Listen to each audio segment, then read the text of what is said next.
Dende o Concello de Pontevedra teñen moi claro que non hai nada que xustifique, aínda que soamente sexa por 2 meses, a continuidade del Nosa na ría de Pontevedra. Non ten absolutamente nada que ver eses expedientes coa extinción da concesión, porque a Lei de Costas establece que ese é o día tope que ten el Nosa para exercer a súa actividade, para ter unha concesión en dominio público, non para exercer a actividade. Extínguese o seu dereito a estar ocupando uns terreos en dominio público. E non hai nada que poda facer que iso non sexa así.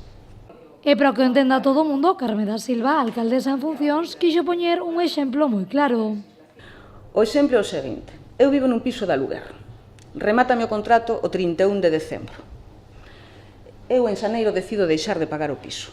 O propietario do piso denúnciame, obviamente, porque non lle estou pagando, para non ter que esperar a extinción do contrato o 31 de decembro e poder botarme do piso antes porque non lle pago. Imaginade que non se resolve ese contencioso antes do 31 de decembro.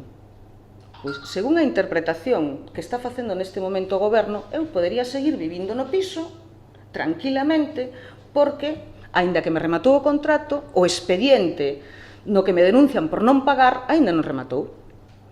É absolutamente disparatado. Pois iso que está pasando é a interpretación que está facendo o que se fixo públicamente por quen representa o Goberno o respecto del Nosa.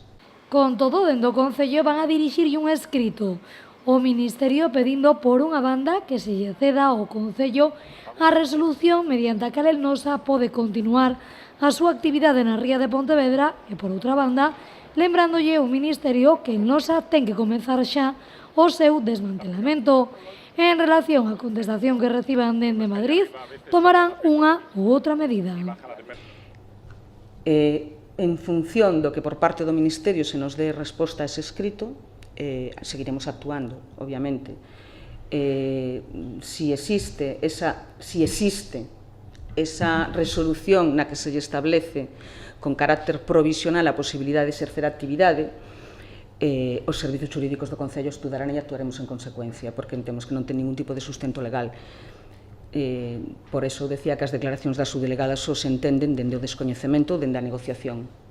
Pódese dar o paradoxo tremendo de que unha empresa a que se lle extinguiu a súa concesión en virtude dun expediente de caducidade para que rematase antes, vaya a seguir prolongando a súa actividade durante moito tempo.